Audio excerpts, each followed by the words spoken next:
Hello and welcome, bookworms. Welcome to this week's episode of The Contented Narrative. We're looking at Towards Zero by Agatha Christie.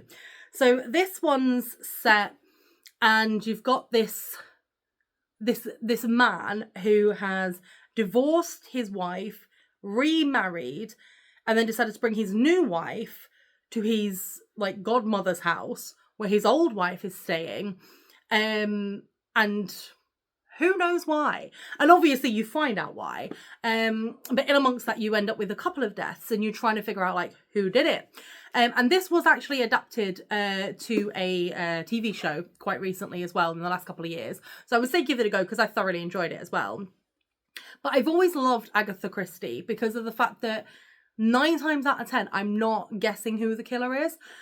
9 times out of 10 is keeping me on my toes. The 10th time, I do guess who it is. And I did guess when I was watching the TV show, and I think had I read the book first, I might have guessed it as well.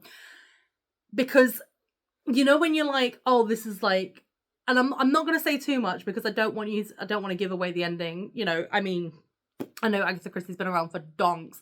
This is not a Poirot. This is not a Miss Marple. This is a completely different one. This is a different detective.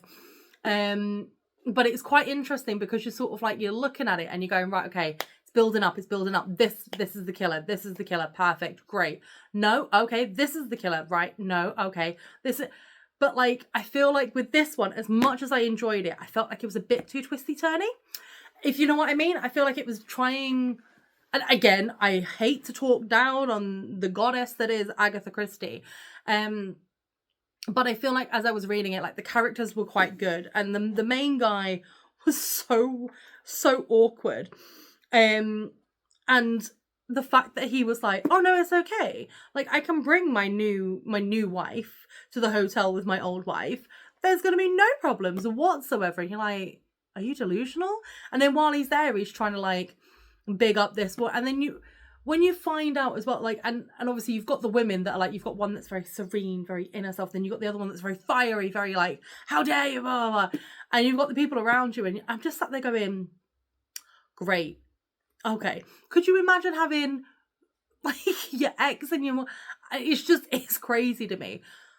But then the murder happens, and then it becomes clear as to who's killed what and why. And in all fairness, I wasn't happy with the reason why the characters that died had to die. But it was an interesting motive, and it was an interesting psyche into these people. And you know, you can't go wrong with Agatha Christie. So I'm not going to harp on too much about it. It's a relatively small book, only a couple of 100 pages. Obviously, I've gone for the very lovely hardback.